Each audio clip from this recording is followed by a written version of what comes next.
Greetings, Taku Faithful. Thank you for joining me again this week. Once again, it's Larry Williams, OAW Commander-in-Chief, and I'm here to bring you all my review of The Flash Season 2 finale right here on Otaku Assemble. Weekly, and finally, I'm here to bring you all my review of The Flash Season 2 Episode 23 entitled The Race of His Life. Now, general thoughts on the Season 2 finale. By and large, I actually was disappointed with the finale. And the reason for that being is because while I thought there were numerous things that the episode actually did do well, there were equal, if not more, things that I think the episode didn't do well. And then taking this episode into consideration with how it coincides with the rest of the season, by and large, I think Season 2 was a massive disappointment. And the reason for that being is because, once again, as I've stated in many of my Flash episode reviews, a lot of good ideas, terrible execution with most of them. And I'll get into more detail with these items later on in this review. It seems like everything I can think of that actually works well in the episode, there's a reason why it doesn't work well. Okay, so let me use a couple examples of what I'm talking about. Okay, first and foremost, number one, Zoom's plan. We finally found out in the finale that Zoom's plan was actually to power a device that he would use in order to wipe out the rest of the multiverses, right? Okay, not a bad idea. And it does coincide with what our the very first motivation that we were ever given for Zoom was the fact that he wanted to be the fastest man alive. He wanted to be the only speedster in existence. So, I'm going to steal this device and use it to wipe out the multiverse, therefore rendering this Earth the only Earth that's left standing and me the only speedster left standing. That makes sense. That coincides with his primary objective. Guess what though? After the big Zoom reveal, nothing that we got from Zoom coincide with that motivation. You all will remember, I've been saying this for the last couple of Flash episode reviews I've been doing. I could not for the life of me figure out what Zoom's objective was because we didn't know what his motivation was. Prior to the reveal, it was still Barry's speed. And then we found out why that was. It wasn't just because he wanted to be stronger, it was because he was actually dying. Okay, but once that objective was obtained, it seemed like Zoom was just going about doing whatever he wanted to, and there seemed to be no point to it. Now we finally find out that this was his objective. There was no lead up to this. There was no foreshadowing into this. There was no setup into this whatsoever. So like I said, it works really well because the concept is good, but the execution to get us from point A to point B, to get us to this point, it didn't work. It didn't work. Okay, then the conflict for the actual episode. Zoom challenges Barry to a race. Seems really arbitrary, right? Like what does, he's like, I want to prove that I'm faster than you. But what does that matter? Who cares? Then we find out, no, it's because he needed Barry's speed in order to power the device. Okay, there's a couple of problems with that. Here's the thing. The idea that he needs Barry's speed to power the device, not necessarily a bad idea. I mean, in many ways, it's just like how Eobard needed Barry in order to access the Speed Force so that he can go ahead and get sent back to his own time in Season 1, right? Same sort of premise. Here's the problem with that though. Number one, you took Barry's speed. So the fact that Zoom had already taken Barry's speed, that means he should have never been able to power that device in the first place. Number two, the fact that Barry returns from the Speed Force with renewed speed, Zoom could not have predicted that because he thought Barry was dead. He couldn't have predicted Barry survived. He couldn't have predicted Barry would have gotten his powers back. So once again, tying it back into Zoom's overall objective, how do you even know? He had no knowledge that those chips would have fallen into place like that. None whatsoever. And the fact that even as strong as Zoom gotten, that he would still need Barry's speed, it really did sort of seem monotonous at that point. Like, what the hell? Once again, not a bad idea, but terrible execution. Why? Because there was not enough setup to get us from point A to point B. And then here's the other thing too. And I have had several problems with Barry as a character. So this is going to bring me to my third point, and it does tie into the conflict because Barry in this episode I couldn't tolerate him. He was completely intolerable in this episode. So here's the thing. Like I said, I've had numerous problems with Barry throughout the series. Of course, I thought he was too whiny in season 1. And then in this season, Barry's just sort of all over the place. He doesn't even seem to have an emotional center. He doesn't even seem to have an emotional focus in the season. He's kind of all over the place, right? But the idea that Barry completely ignores the danger of the situation in this episode, I just could not get past that. I couldn't look past it. And this is what I mean. This isn't the same thing as what happened in the previous episode where Barry just had this renewed confidence and this renewed optimism to where he felt like no matter what it was that was thrown his way, he could tackle it and he could handle it and he could topple it. That's not the same thing that we got in this week's episode. In the finale, Barry is completely consumed and blinded by rage that he completely ignores the fact that Zoom is suckering him into this race. Barry is he gets so obsessed with, oh, I have to beat Zoom, I have to beat Zoom, I have to beat Zoom. He completely ignores the fact that racing Zoom in the first place, it will fulfill what Zoom wants. It doesn't even matter if Barry beats him or not. Just the fact that he engages in the race will guarantee Zoom's success. And so the idea that Barry just completely ignores that, I'm sorry. I can't overlook that. And once again, if we were dealing with a younger character, if this was a teenage character, which they have repeatedly, and it's one of the things that annoy me the most about the series, is they repeatedly write Barry as if he's a teenager, as if he's an adolescent, as if he doesn't know any better. Barry is damn near my age. His ass should know better. And this is the second season. We are 2 seasons into Barry being a superhero. The fact that his character has so much regression that I just can't deal with it anymore. I really can't. And the biggest regression I will get to, because don't think I'm not going to discuss that final scene in the episode. Oh no, we're going to get there. So stay tuned. Now, moving on to something that actually, once again, something that actually did work in the episode, the idea, pretty much Team Flash's idea in order to apprehend Zoom without Barry. Like, that idea actually was pretty good. And here's the thing, because we found out what their actual objective was. We're going to send Zoom back to Earth 2, and then we're going to lock all the breaches so that Zoom cannot travel to any other Earths. He will be trapped in Earth 2, pretty much. It was the same objective they had about halfway through the damn season when we did this the first time. And that's going to bring me back to Barry. Why? Because Barry was the one, like, we've already done this. We already pretty much locked Zoom in Earth 2, cut off all the breaches, and that should have been that, right? But Barry was the one that insisted on going back and beating Zoom. Once again, dude, you opened up your own can of fucking worms. Because he could have just left well enough alone, just left Zoom in Earth 2 and let that be it. Now, once again, that does bring up that whole argument about, well, does that really make Barry a hero if he's willing to let one Earth suffer to spare his Earth? Okay, yeah, we can go ahead and we can have that debate until we're blue in the face.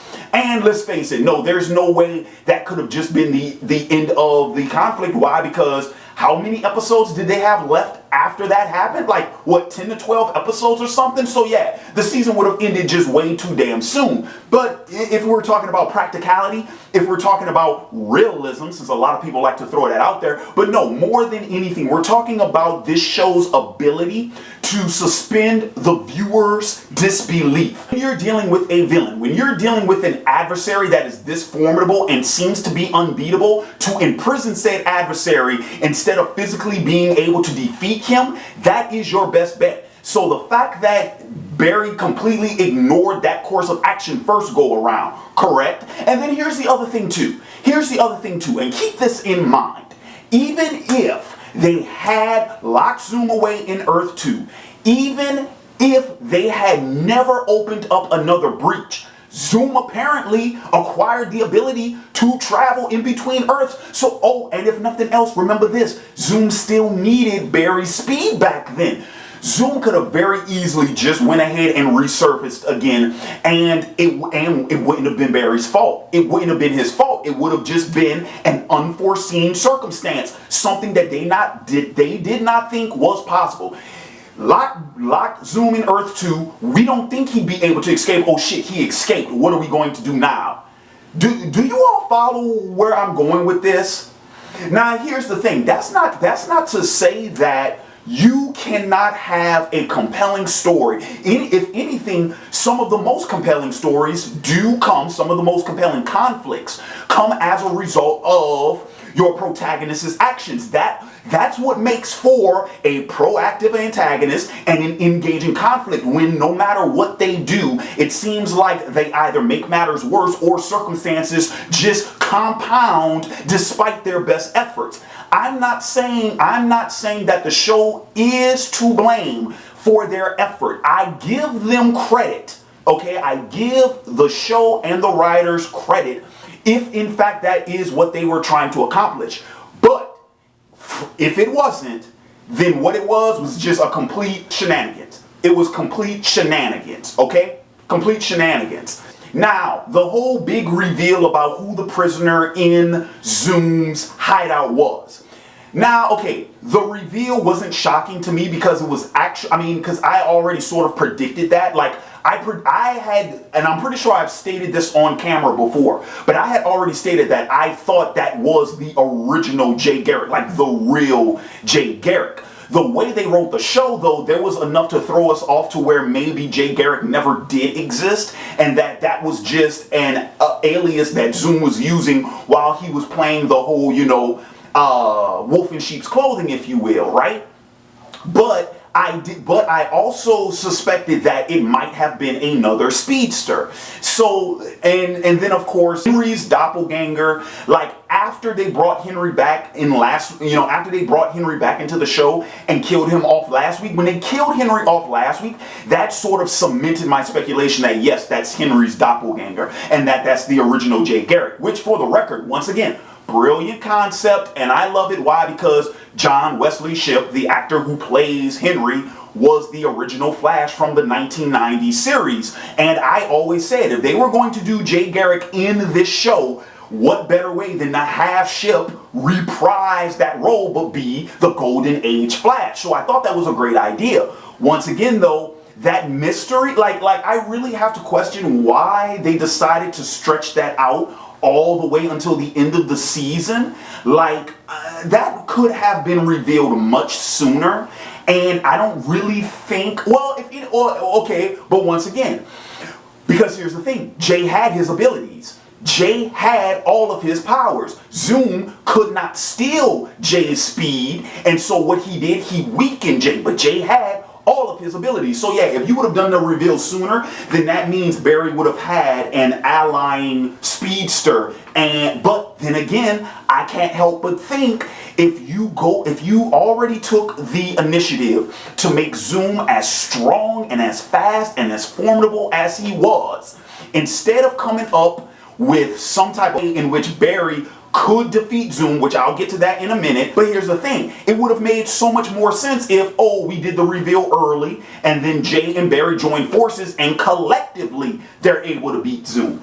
That would have been so easy to fucking implement. That would have been so easy to pull off. It's a no-brainer. Now, since I just brought up the way in which Zoom was actually defeated, let me go ahead and touch up on that.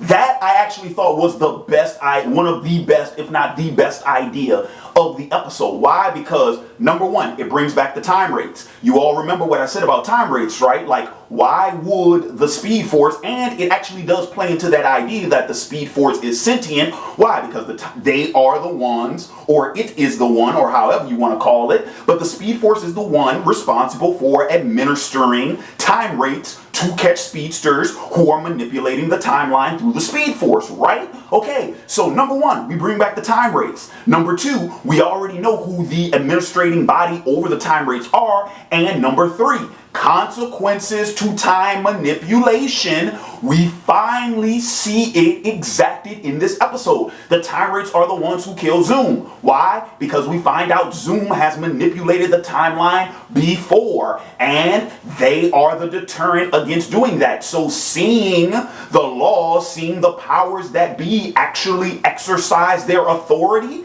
yes, it's about goddamn time we started seeing that in the series. So I actually didn't have a problem with that at all. And I will even give credit. Barry thinking that up, going ahead, creating a time remnant, time traveling during the race to create a time remnant so that he could bring the time wraiths and take out Zoom. That was actually really fucking clever. That was extremely clever on Barry's part. And that's the type of Barry I like to see in the series. The problem with it though is if Barry went ahead and thought that up, and if he thought enough that it would actually work, then why did we get all the bullshit with Barry earlier in the episode? Why would we not just have Barry go ahead, co-sign to the race, knowing well in advance and well-intentioned that he was going to do that anyway? Because the way it plays out in the series, it just seems like Barry just came up with that off the top of his fucking head, and thank God it actually worked. Whereas if that was Barry's intention all along, at least I could give credit to Barry that he actually thought his way through it, but that's not the way in which it played out in the episode. Once again, like I stated at the beginning of this review, seems like everything that the episode did well had an issue with it. So finally, that's going to bring me to my final point, and that is what we saw, our final scenes of this episode, which pretty much now we're doing Flashpoint. Barry goes back in time, he saves his mom, and for any of you all who have either read Flashpoint or if you've seen the DC animated film Justice League Flashpoint Paradox, we pretty much knows how Flashpoint is supposed to go down. Barry goes back in time, saves his mom, it completely rewrites the timeline that we know of. Now granted, in Flashpoint, Barry actually went into the future and saw how messed up everything was, this, that, and the other. But my biggest concern, because here's the thing, like, the way in which it plays out in the episode, I'm assuming that the Flashpoint storyline will pretty much be the full storyline of season 3, which I can't help but be disappointed in that, because that means there's no intention to take the current story forward. Now we went back into the past and we're going to completely rewrite what we did, which that brings up a whole bunch of other issues. But my main issue with that, I'll go ahead and touch up on that after I make this point. Because here's the thing, for any of you all who have read Flashpoint or who have seen the movie, you all know what happens at the end of Flashpoint. You all know how that story ends. Remember how that story ends? Barry goes back in time, saves his mother. It completely rewrites the current timeline. Barry finds out the timeline screwed up, goes back in time, corrects the mistake, but guess what happens? When he gets back to the present, it's also rewritten. And that's what DC Comics used in order to reboot for the New 52. So my question is this: if we've just introduced Flashpoint, if we are going to do Flashpoint in the Arrowverse, in the CW series, does that mean we're getting ready to reboot the universe? Now you all can imagine from the expression on my face what I think about that. What the hell, dude? If that was the case, what was the whole point of the last 4 years we spent setting up this universe? What was the point of that if all you were going to do was just go back and just reboot it? See, that's one of the main reasons why I don't bother reading or getting invested in anything that's happening in comics now, because nothing ever sticks. I mean, hell, a couple of days ago, everybody lost their damn minds when they find out, oh, Captain America is going to be written as a Hydra agent in the comics. You want to know my expression? It's just going to be rebooted in 5 years, maybe even less time than that. Hell, Sam Wilson hasn't even been Captain America more than 3 fucking years. So, I don't mean to sound pessimistic. I don't mean to sound like a cynic. But here's the thing: superhero comic books have had that stigma for a very long time because they always do it, and it's such an infuriating and annoying practice in the comics. It's like, No one, like, you guys can't stick to your own continuity. You aren't committed enough. Now, granted, some creators have said that they actually like reboots because it allows for them to write and create new stories without being tied down to pre-established continuity. And I have no problem with that. I feel you on that one, all right? As a writer myself, I feel you on that one. I can sympathize with that concern. But here's the problem too, though. Most of the writers are only regurgitating popular storylines from the fucking 70s, 80s, and 90s. So you aren't even creating anything new to make that argument. So if we are we now going to start implementing that practice with the shows? Because if that's the case, what was the point? What was it really, if that's what they end up doing, it really does make the last 4 years that were spent setting up the Arrowverse, it makes it feel like it was a waste of time. And I'm sorry guys, but it kind of feels like a slap in the face to people who have actually stuck by and supported these shows. And here's the thing. If we were actually getting new blood into the material, it probably wouldn't be that big of an issue. It would actually be a benefit to the material. If we were getting some new blood who could go back and actually rework the material properly and do a good job at it, I would actually have no problem with it. But there's nothing to suggest that that's what's happening. Last I checked, the same showrunners are still on their respective shows. The same writers are still on their respective shows. And so if you're asking me, oh, what do I think about you rebooting your own fucking material just so you could fix or so that you could pretty much write yourself out of everything that you fucked up already? No, I'm not letting you off the hook that easy. Not that type of party. Not that type of party. And I think that the powers that be need to, well, fuck, they can't learn a lesson from Barry because he's not responsible enough to begin with. But no, you got to take some responsibility. You got to own up to your fuck ups, and you just got to do better next time. You creating an excuse to pretty much get out of the bullshit writing you produced, I'm not co-signing it. I'm not co-signing it. I'm not. So that's going to wrap up my Flash Season 2 finale review. I'm going to go ahead and thank you all for joining me again this week. In the comments below, leave your thoughts on the finale. Leave your thoughts on any topic I brought up in this review. And then, as always, leave your speculations, predictions, expectations for what we could potentially be getting next season. If you like this review, please feel free to thumb it up, share it with other fans of the show, people you think would get a kick out of this video, people you think would get a kick out of this rant. And if you have yet to do so, subscribe to the OAW YouTube channel. Annotation is above head. And with that being said, it's been Larry Williams, OAW Commander-in-Chief. I'm signing off, and until next time, peace.